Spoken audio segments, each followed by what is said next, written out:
Welcome to the Business on Valuetainment, news for busy people just like you. Here are your top 5 business stories of the week. First up, it looks like you may be getting another stimulus check. Actually, maybe not. Actually, now maybe you will. Actually, not so fast. It might not be happening now. That's the latest in the ongoing stimulus negotiations. The House of Representatives approved a $2.2 trillion coronavirus stimulus proposal put forward by House Democrats, but there is no bipartisan deal in sight, even as House Speaker Nancy Pelosi and Treasury Secretary Steve Mnuchin still try to hammer out a deal.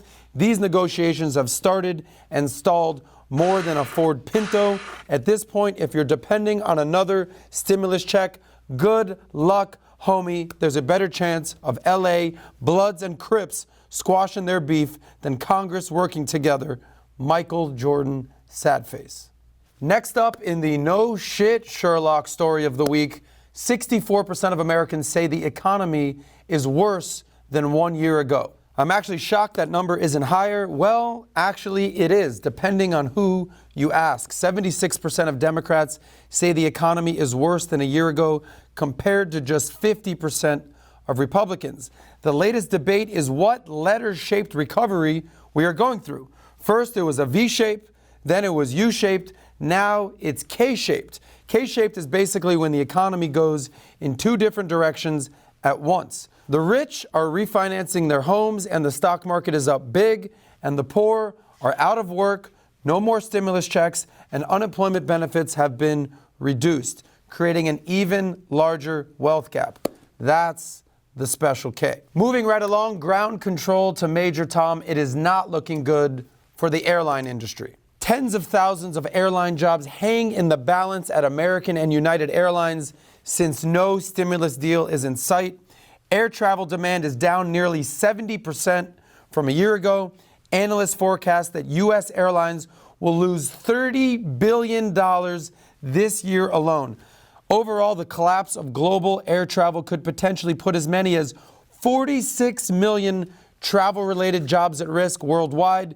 If you're planning that summer trip to Paris, I'd get on that ASAP. In other news, in your standard big banks do shady stuff story of the week, JP Morgan will have to pay a $920 million fine for spoofing. First, when I read this story, I thought I was getting spoofed like an episode of Punk'd, but it turns out spoofing is a real thing, and it means market manipulation where a trader uses visible, non-bona fide orders to deceive other traders of the true supply and demand in the market.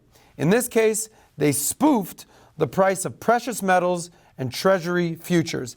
At $920 million, this is the largest penalty ever imposed by the Commodity Futures Trading Commission. Way to go for the gold, JP Morgan. The joke's on you. And finally, where my homeowners at? Because pending home sales have hit a record high in August.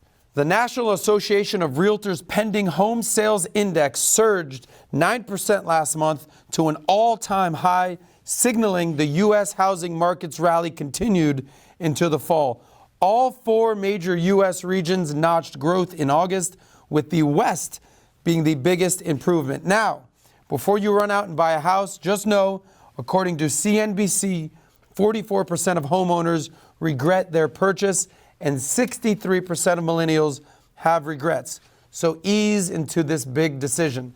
That's your news for busy people. Enjoy your weekend and stay busy, my friends.